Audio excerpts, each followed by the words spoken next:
So today we're going to make chicken biryani.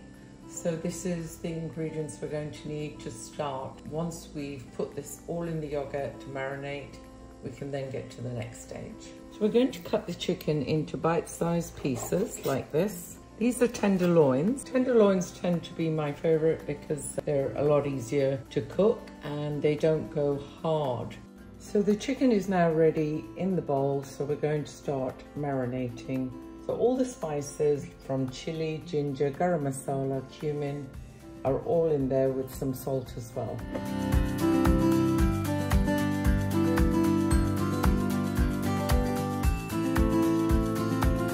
A mini liquidizer, I'm putting in fresh coriander, 2 green chilies and some mint.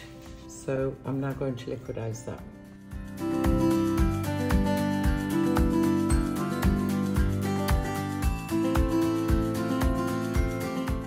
So we're now going to chop the red onion and the yellow pepper. You can use any color pepper as well as you can use white onions. 6 tablespoons of oil, 1 bay leaf, 2 cloves, cinnamon stick, cardamom, cumin seeds.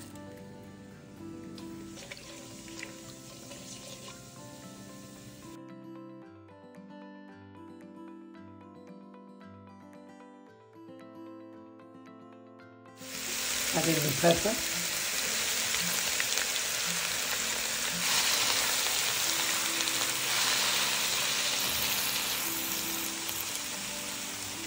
We're just going to add in the marinated chicken.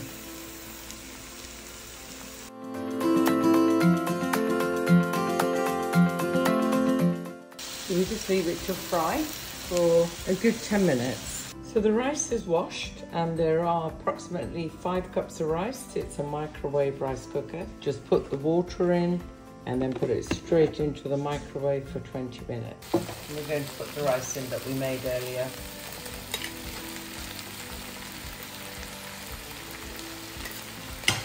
Just mix it in, press out any lumps on the rice. Now we're going to add in the chicken broth. And mix that well together. And then put the gas low. And what we're going to do is just let it to steam itself. And we're going to add in some ghee. If you haven't got ghee, you can put butter in. And then I'm just going to chop up some coriander. So our chicken biryani is ready to eat. So I'm just going to sprinkle some coriander. That adds a nice little taste and a touch to it at the end. And I've put some chutney on the side, which is a lime chutney, and it's a nice little contrast. So the chicken biryani is ready and we're going to taste it. I put a little bit of lime chutney to go with it. It's lovely. I'll taste a little chicken as well because we marinated that overnight. Really lovely. The lime chutney is a really nice complement together. So enjoy this. See you on my next video. Subscribe, like and share. Thanks ever so much for watching.